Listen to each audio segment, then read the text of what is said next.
Now, we're going to start with microeconomics issues, and to do that, we need to understand demand and supply.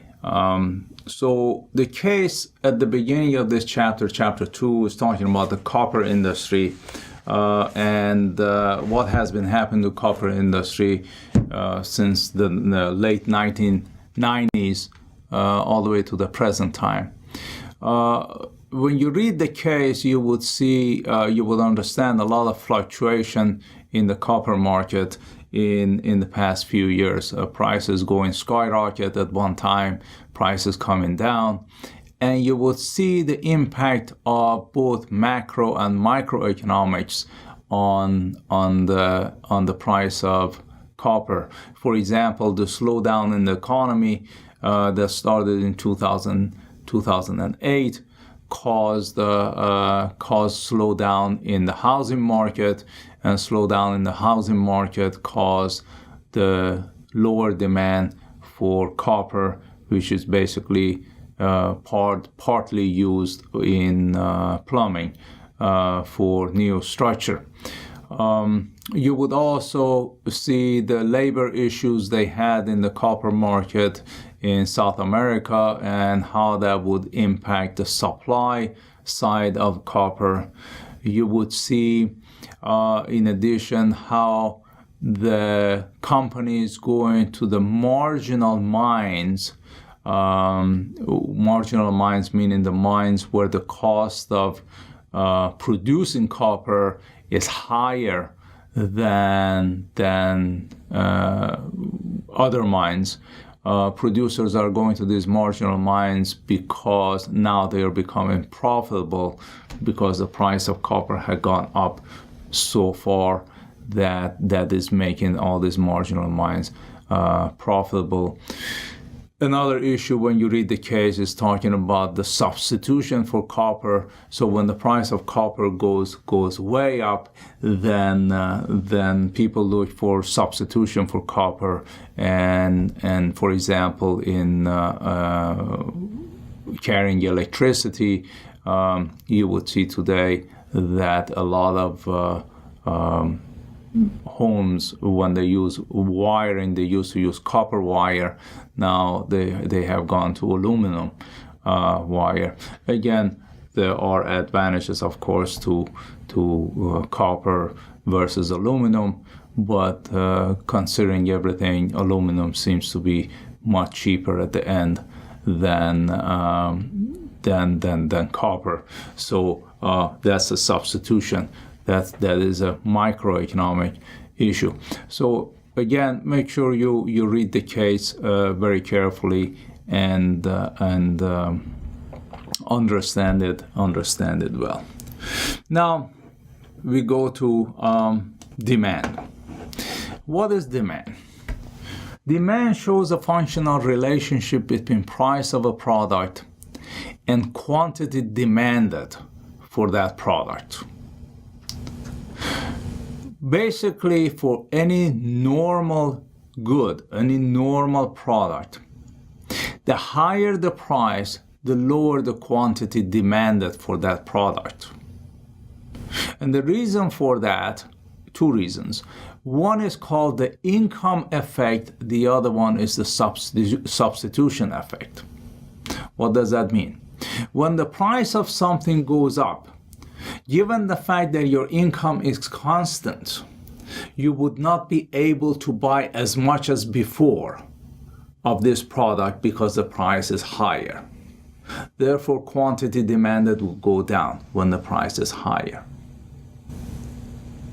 By the same token, if the price of a particular, let's say steak, if price of steak goes down, given your income,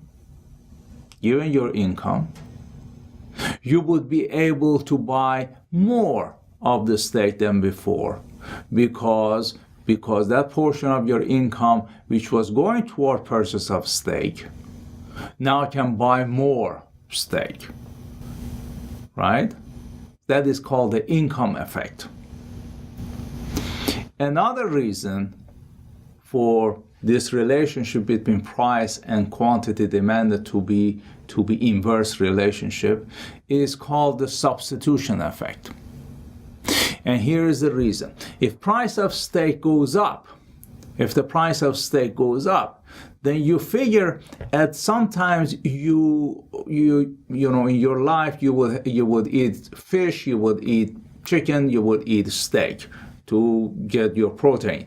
So when the price of steak goes up, you are going to buy less of it because now you're going to substitute chicken or fish, assuming their prices are constant, chicken or fish for steak. So your quantity demanded of steak will go down. On the other side, if the price of steak goes down, what are you going to do? Instead of buying chicken and fish, assuming their prices did not change, instead of buying chicken and fish, now you're going to buy more steak. Therefore, the final result is that when the price of steak goes up, quantity demanded will go down. When the price of steak goes down, quantity demanded will go up.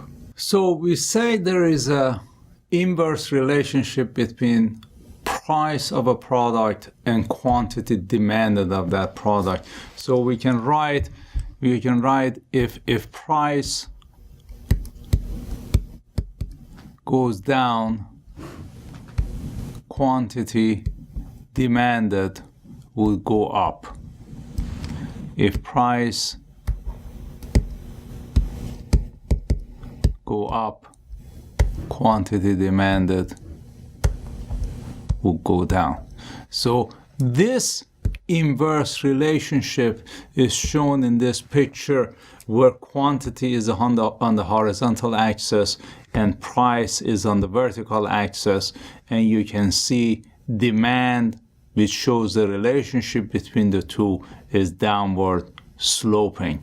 So to explain this little graph, you can see that when the price of whatever this product is, when the price is at $6, quantity demanded is 0. Nobody demand anything.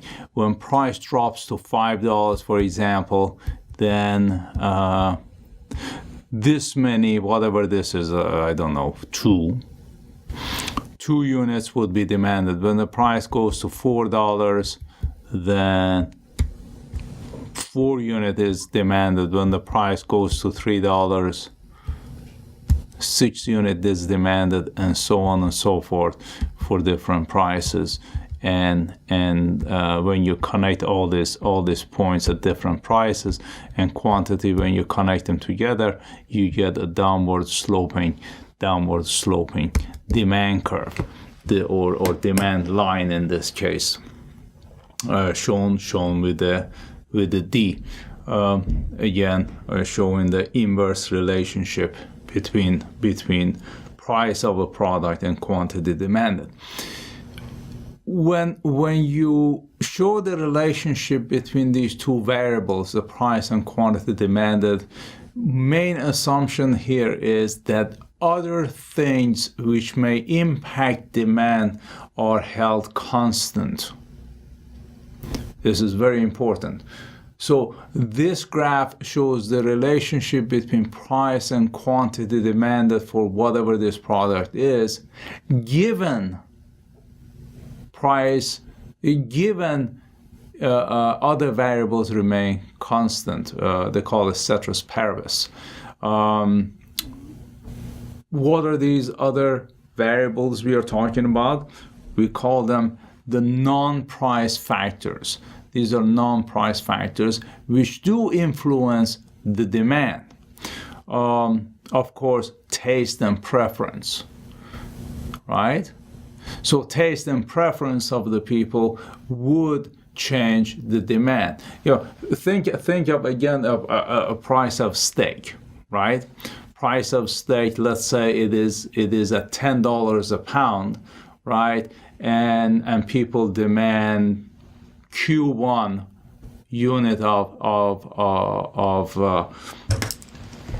let me graph this. Let's say here's a quantity of steak, here's a price of steak, quantity of steak, price of steak, right? When the price is is let's assume the demand relationship is like so. When the price of steak is at $10, quantity demanded is Q1, right?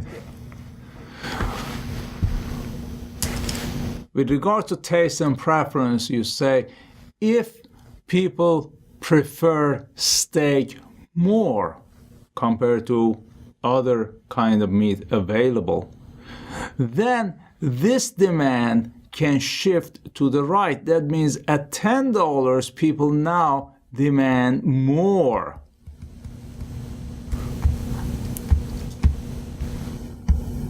Instead of Q1, they demand Q2, and that would happen at all levels of prices. So demand would shift to the right from D to D prime, shift to the right. The shift to the right of the demand here is caused by change in the taste and preference of consumers, because now they want more steak for whatever reason. It has nothing to do with other variables. It has nothing to do with the price of steak. They just want more steak because their taste has changed. Another variable which can change the demand is the income. Okay? So again, given the price is $10, if people prosper, if income of the people go up, then they would demand more steak at the given price of $10. So income would shift the demand to the right.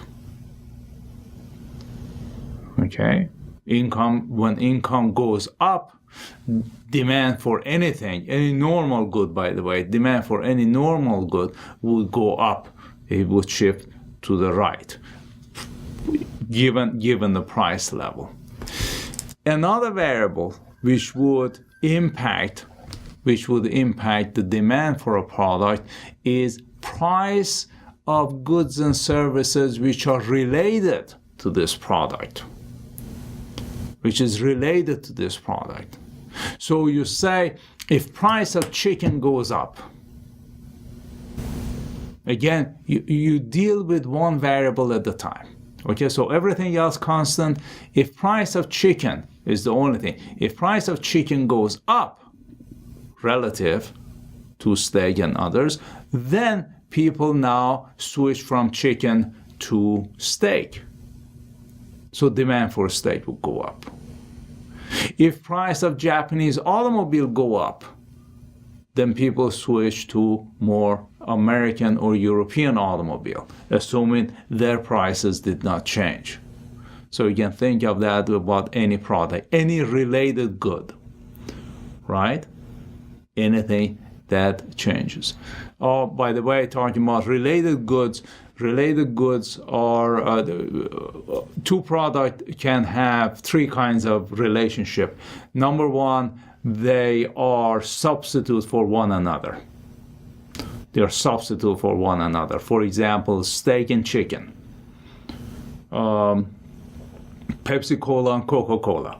These are substitute for another. So if the price of one goes up, demand for the other one will go up, because people switch from the more expensive one to the cheaper one, since they are substitute. How close of a substitute they have, that means if the price goes up a little bit, people immediately switch to the other one, right? It doesn't make any difference to them which one they use. Therefore, immediately they switch from steak to chicken, or beef to chicken, or from chicken to fish, or whatever, when the price of one changes and price of the other one remain constant. Two products can be complementary to each other.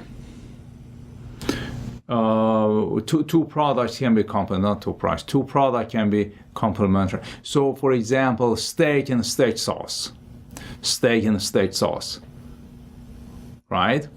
So if the price of steak goes up, assuming everything else constant, if price of steak goes up, right? What happened to demand for steak sauce?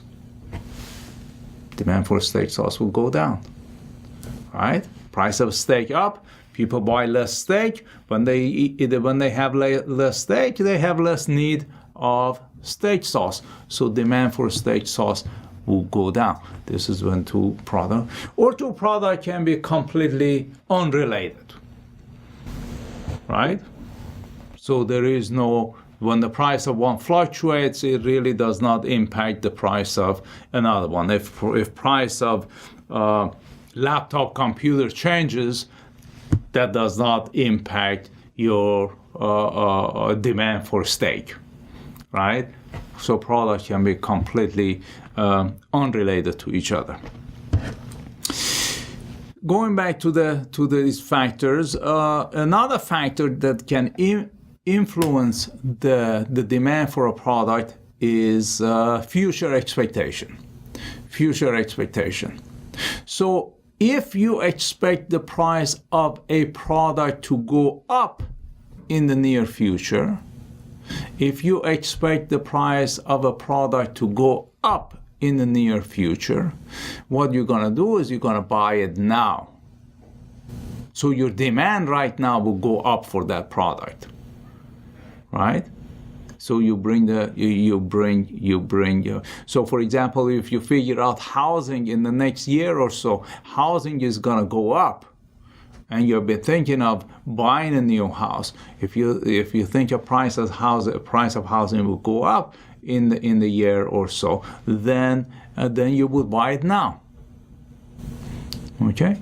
Or you can think of the cost of housing. So if you think the interest rate on the mortgage rate will go up in a year or so, then you would buy your house now. This is the expectation, right?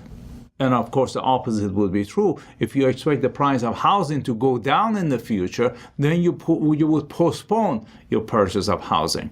You would do it later on. So that is with the future expectation. The last variable discussed in the book is talking about the number of potential consumer. The number of potential consumer. So if the number of potential consumer go up, then demand for your product will go up.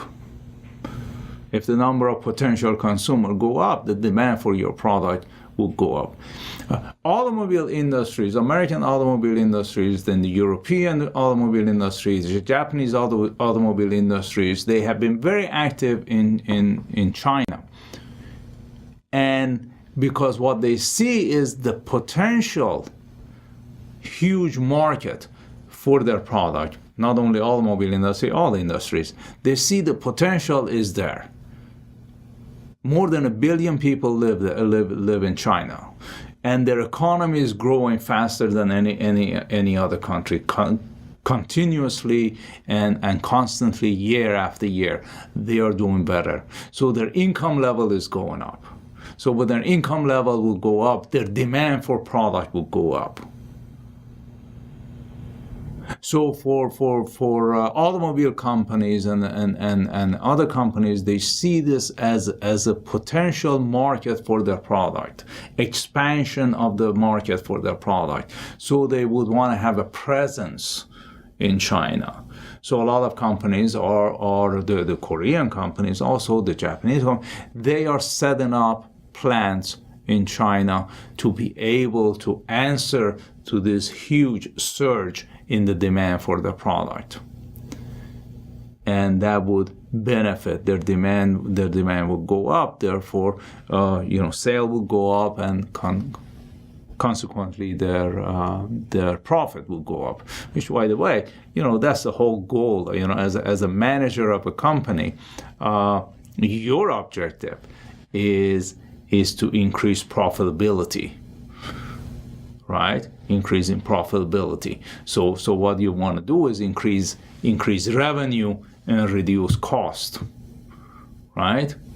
So any strategy that causes the revenue for your product to go up and or reduce the per unit cost of the product would improve your competitive position and therefore improve your your profit, your profitability, and that would increase the value of the company.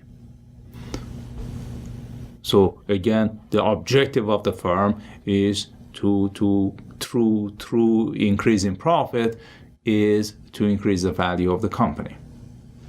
So if you want to write an expression showing the demand function for a product, here we have quantity demanded for a product, say X. Again, it can be automobile, it can be steak, it can be anything. Quantity demanded for a product is a function of these variables, these several variables you have listed here. So for example, you're saying quantity demanded for product X is a function of price of X, right? Price of X. So quantity demanded for steak is a function of price of steak. Quantity demanded for automobile is a function of price of automobile. Quantity demanded for housing is a function of housing prices, right? Also, quantity demanded for any product is a function of many other variables. For example, here it is a function of T, which is taste and preference of the consumer. We just discussed that. Is a function of I, which is income of the consumer. Is a function of PY, that is price of Y. That is a related good. It says price of Y as a related good, and price of Z, another related good. Again, one can be a substitute good, the other one can be a complementary good. Quantity demanded is a function of EXP, which is the expectation of the future prices, and quantity demanded a function of N, which is the number of potential consumer. Okay. But what you would notice is when you are showing the demand curve here, or the demand line, is only two variables in consideration. One is quantity and the other one is the price, right? That is this Q and this P. So the assumption is the other variables, all of the other variables you have listed here, they are all remaining constant. So we are not looking at the impact of those other variables on the quantity demanded. The only thing that the graph shows is the impact of the price on quantity demanded. It doesn't talk about the impact of income, expectation, taste. None of those is shown in this. We are assuming those others are constant. Okay. We can have basically the same discussion when we talk about the supply of a product. Again, a supply shows the functional relationship between the price of a product and quantity supplied by the producers in a single point in time.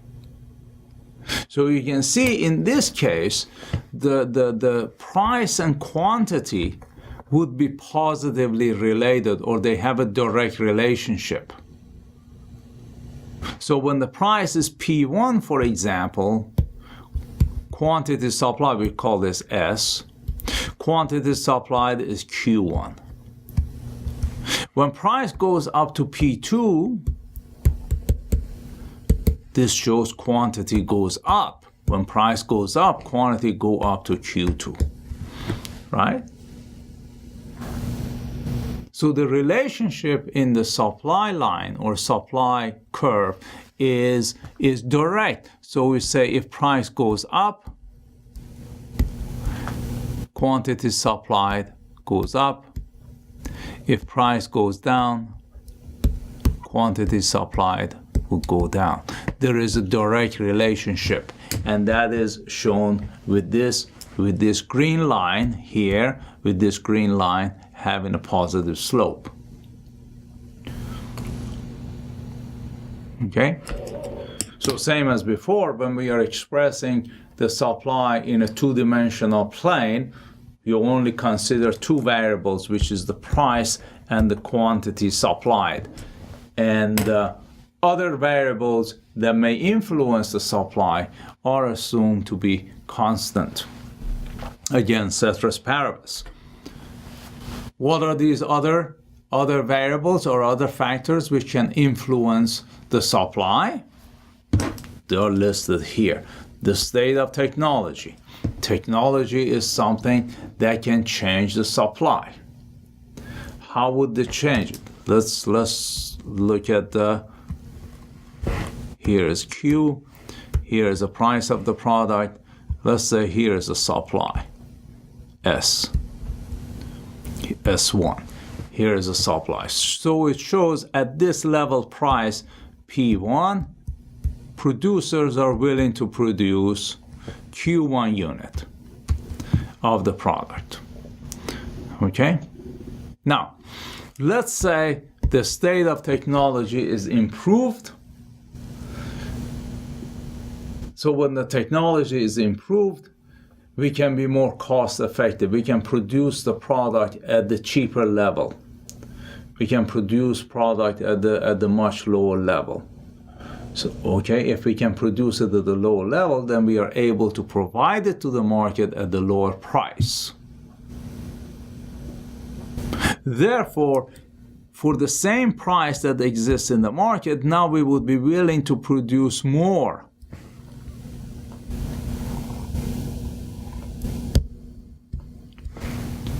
At any given price, we would be willing to produce more. Therefore, supply shift to the right from S1 to S2 because of improvement in technology, which would, in effect, reduces the per unit cost of production.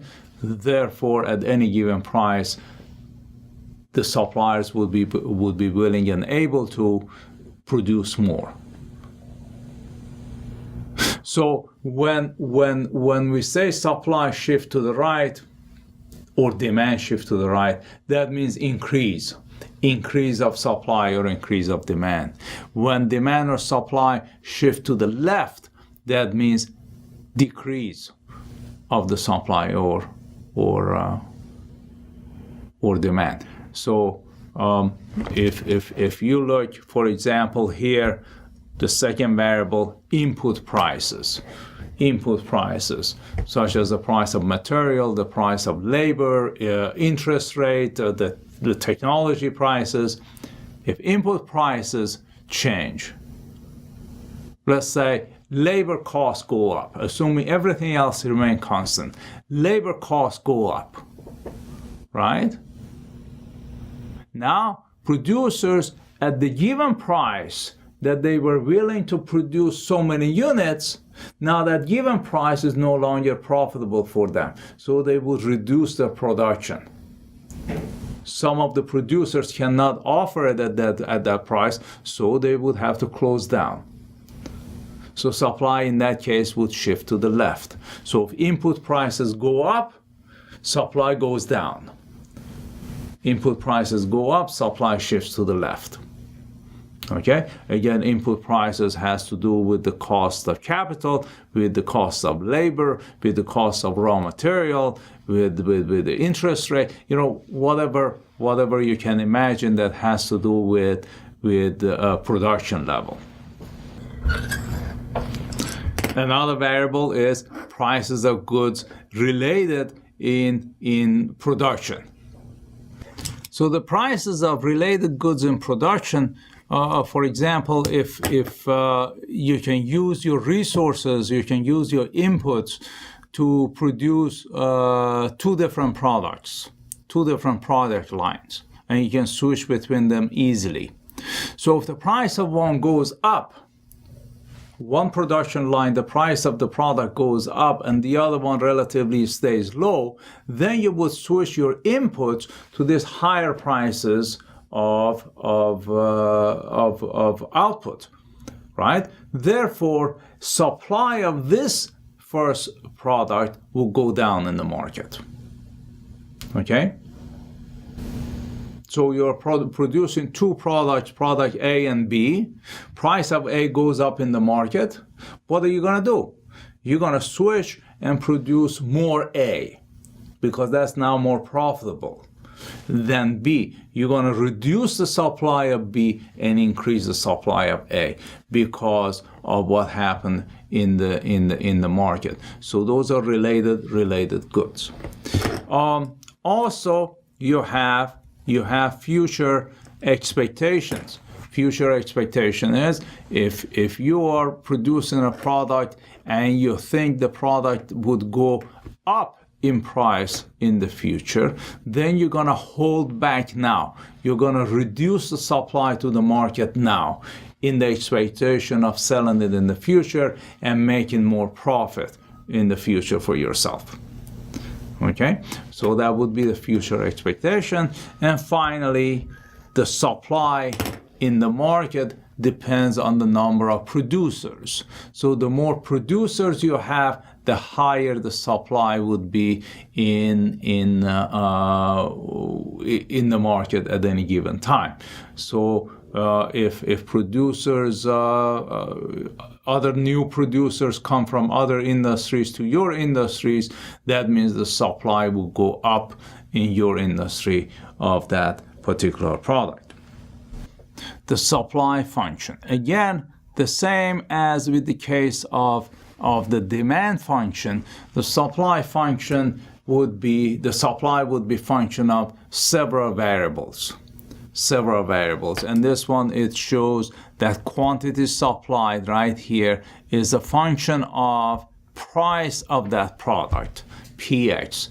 So quantity of X supplied is a function of price of that product. It is a function of is a function of the taste. It's the function of price of I. Related products is a function of price of A, another related product. The price of related good B, and the expectation and the number of firms. And so all of these variables again would appear in your function when you have a functional relationship between quantity supplied and these variables. And of course, again, when you're showing the supply curve S, that only shows the relationship between two of these variables, and those are price and quantity. So you're assuming all of these other variables remain constant. So in this picture, none of them have any influence, or it doesn't show the changes in any of these variables on this so far. What happened is, if there is any change in these other variables, if there is any change in any of these variables, that would cause the supply either to shift to the right, to S prime, or shift to the left, S double prime. Okay? Such as the last one, which was the number of producers, for example. If there is more producers, then you go from S to S prime. You shift to the right.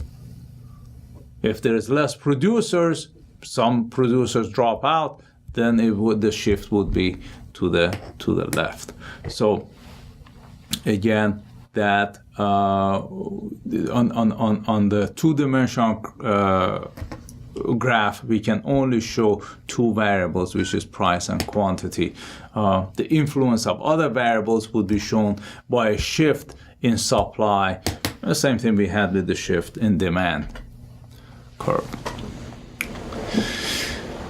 Now, the interaction between supply and demand would be shown in the market, right? Market is where the exchange of goods and services take place. Now, who are the players in the market? The players in the market are those people who supply the product, manufacturers, for example, and those people who demand the products, such as households, government, other businesses. Okay? So you have demand and supply. The interaction between demand and supply in the market would set what is called the equilibrium price. Equilibrium price is what they call the market clearing price. Equilibrium price is where the quantity demanded for the product equals quantity supplied of that product. In other words, at the equilibrium level, there is no shortage or a surplus of the product. Okay? And that is shown at the intersection of the supply and demand, right here. Equilibrium price, equilibrium quantity. This equilibrium price and equilibrium quantity is for any point in time. It's for now. Because 2 months from now, 6 months from now, at least one of those non-price factors on the demand side and on the supply side would change, therefore disturbing this equilibrium point, causing the demand shift to the right or to the left, supply shift to the right or to the left. Therefore, the intersection of demand and supply, which is the equilibrium point, would change. The best example of supply and demand, the quickest example of supply and demand, you would see in the stock market, for example, at any given time. The equilibrium price change for any stock you would see in the market. Why would the equilibrium change? Because demand and supply for that stock would change. So if bad news comes about a particular stock, demand for that stock will go down. Supply for that stock will go up. People want to sell it. Not very many people want to buy it. Therefore, the price would drop. So at any given time, you would see on the ticker, you would see the price of a particular stock. That is the equilibrium for right then, for that minute, for that second. Because a second later, something disturbed that equilibrium, and you would see it on the screen, something disturbed that equilibrium and causes the price to change. Maybe just a little bit, but it would cause the price to change. So you can see, as I said, the interaction between supply and demand very clearly, very nicely in the stock market, anytime the market is open.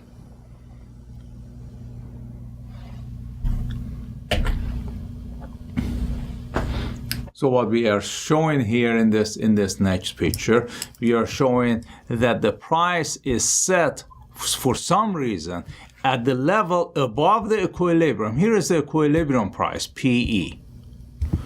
If price is set above the equilibrium level at P1, then quantity demanded would be Q1 and quantity supplied would be Q2. So if quantity supplied is Q2 and quantity demanded, because price is too high above the equilibrium, suppliers would be willing to produce more units, Q2, and demanders, consumers, would be wanting to buy less, Q1. Therefore, the difference would cause a surplus in the market. What would that surplus do? When there is a surplus in, let's say, automobiles, so what they're going to see is local dealerships and also manufacturers of automobiles would see inventory building up. They would see their inventory building up. So what do they need to do to get rid of the unwanted inventory? They have to lower the prices. right? They have to lower the price. So they lower the price, so we move down from that P1 toward this equilibrium. We move down, and every time the price goes down, you would see the surplus, which is the difference between those two. The surplus would get smaller and smaller until you get to the equilibrium, and there is no surplus. Okay? So that's one thing they can do. Let me show you something else though. So one thing would be lower the price to get you toward the equilibrium and get rid of the unwanted inventory. But what really happens over time, if this is the equilibrium price, what would happen if they don't wanna lower the price and that way to get rid of the surplus, another option they have is to reduce the supply. Right? Supply shifting to the left. So what happened is some of the producers are going to cut back on production. You close down some of the assembly lines. You close down some of your plants. So to not have so much produced that your inventory would be so high. So as they close down the plant, then the supply would shift to the left. And let's make the extreme case. So this supply keeps shifting to the left, and ultimately supply can shift all the way to S prime, to this new S prime. Now, that way, the equilibrium now would be settled where the demand was, it would be settled at P1. So that P1 now becomes your equilibrium level. Because the number of suppliers went down. We keep closing plants, firing people, that cause unemployment and so on and so forth. But nonetheless, that way you would get rid of the surplus. In reality, there would be a combination of both. The number one is lowering the price, and then quantity demanded would go up, and number two would be you're cutting back production. Right? Instead of working 3 shifts, now you work 2 shifts in the same plant. And that way you cut back on the production, and that the supply goes down, price would stay up, and price would get closer to the equilibrium price. The opposite side of that is when the price is set too low below the equilibrium. So here is again the equilibrium, and price for some reason somehow is set at P2, right?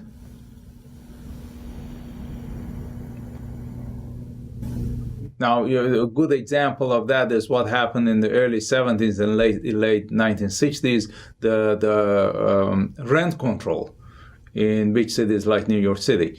Rent control, right? Government set the rent at the lower level, right? And that would cause a shortage of housing,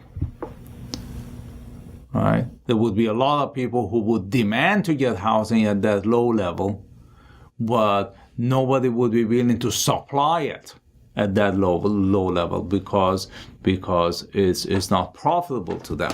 So that way, suppliers would be willing to produce Q1, let's call it, or QS, and demanders would want QD. So QD is way more than the QS, therefore causing a shortage of housing. If you do that with any product, if you set what is called a ceiling for the price, that means the price cannot go any higher than that price, then that will cause a shortage of that product. Again, how do you deal with shortage, right? You either let the price creep up toward the equilibrium, price go up toward the equilibrium, and slowly that shortage would shrink, and it would disappear, and you get to PE. Okay?